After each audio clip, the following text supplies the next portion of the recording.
আমি বললাম যে আমার দুর্ভাগ্য যে আমি ঋতুদাস পরিচালনায় ঋতুদাস স্ক্রিপ্টে কখনো কাজ করিনি। আমরা যত বেশি বার করে ঋতুদার ছবি দেখি তত সেই সাটল জিনিসগুলো আরও বেশি করে ফুটে ওঠে। সেটা মানুষের সম্পর্ক হতে পারে। আমার মনে হয় ওটা খুব ইম্পর্টেন্ট। আমরা যদি শিল্পের মাধ্যমে নিজেদের মধ্যে ওই খোঁজটাকে আরও জাগাড় দিতে পারি তাহলে হয়তো আমরা শিল্পী হিসেবে আরেকটু উত্তীর্ণ হতে পারি। অবশ্যই এই কথাটা বলবো যে হ্যাঁ, ঋতুদা এরকম একটা কথা বলেছিলেন এবং সেই সময় সত্যি ঋতুদা ছবি বানাননি সম্পূর্ণভাবে। এর জন্য আমি ধন্যবাদ শব্দটা খুব ছোট একটা শব্দ, শুধু ঋতুদা না, বোম্বাদা এবং সেই ছবিতে যাদের অভিনয় করার কথা ছিল প্রত্যেকে।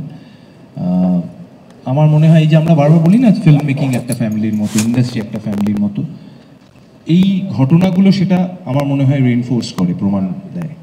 আলোচনা ইন্টারভিউতে আমি এটা শেয়ার করেছিলাম। আজকে আমার মনে হয় একটা মোক্ষম জায়গায় এটা শেয়ার করা। আমি বললাম যে আমার দুর্ভাগ্য যে আমি ঋতুদাস পরিচালনায় ঋতুদাস স্ক্রিপ্টে কখনো কাজ করিনি। আমার অদ্ভুত একটা সুযোগ হয়েছিল, গোটা একদিন ঋতুদাস সেটে ছিল এবং সেটা ব্যোমকেশের শুটিংয়ে। এটা আবার ব্যোমকেশ অর্থাৎ চিত্রচোর যখন শুটিং হচ্ছে, আমরা একটা বড় অংশ আউটডোর শ্যুট করেছিলাম। আউটডোর শুটিংয়ের আগে আমাদের কলকাতার কিছু অংশ, মানে ইনডোর কিছু অংশ যেটা আমরা কলকাতায় শ্যুট করি।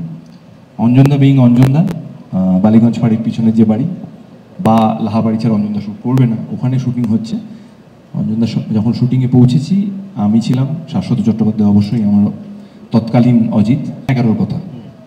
তো আমরা সকলেই একটু ভাবলাম যে ঋতুদা এই সেটে আসছে এবং ব্যোমকেশের সেটে ব্যোমকেশ নিয়ে এরকম একটা ঘটনা আগেই ঘটে গেছে, কি হতে চলেছে এবং একটা বাড়তি চাপ তো অবশ্যই, কারণ ঋতুদা সেটে থাকবে, আমরা পারফর্ম করবো ঠিক মতো হবে কিনা।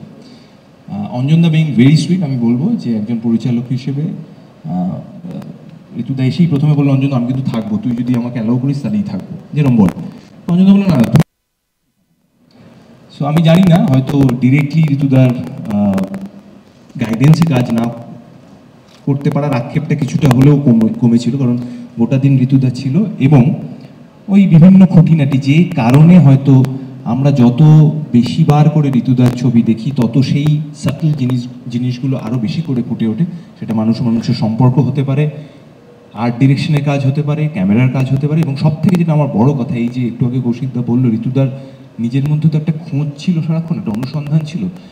আমার মনে হয় ওটা খুব ইম্পর্টেন্ট। আমরা যদি শিল্পের মাধ্যমে নিজেদের মধ্যে ওই খোঁজটাকে আরও জাগাড় দিতে পারি তাহলে হয়তো আমরা শিল্পী হিসেবে আরেকটু উত্তীর্ণ হতে পারি। তো সেদিন সারাদিনই ছিল ঋতুদা বিভিন্ন এটা কর ওটা কর। যেহেতু আমি ছবির নামটা বলেছি, ওই ছবিতে ব্যোমকেশের শাল নেওয়ার কৃতিত্বটা পুরোটাই ঋতুদার। শালটা যেভাবে নেমেছিলাম, আমি যেভাবে নিয়েছিলাম, ঋতুদা বললো এরকম ভালো লাগছে না, তুই এদিকে বলে সেটা ঢুকে গেল। অঞ্জন আমি একটু বলে দিচ্ছি, তুমি করো না, আমি কি তোমায় বারণ করেছি। আর অপুদা পাশে ফিক করে হেসে যাচ্ছে এবং বিভিন্ন রকম মন্তব্য করে যাচ্ছে, সেটা আমার আর অপুদার মধ্যে সীমাবদ্ধ থাক। তো ওই শালটা দেখবে তুমি, একদিকের কাঁধে আছে, তলা থেকে নিয়ে এপাশে রাখা, ওটা কমপ্লিটলি ঋতুদার আইডিয়া।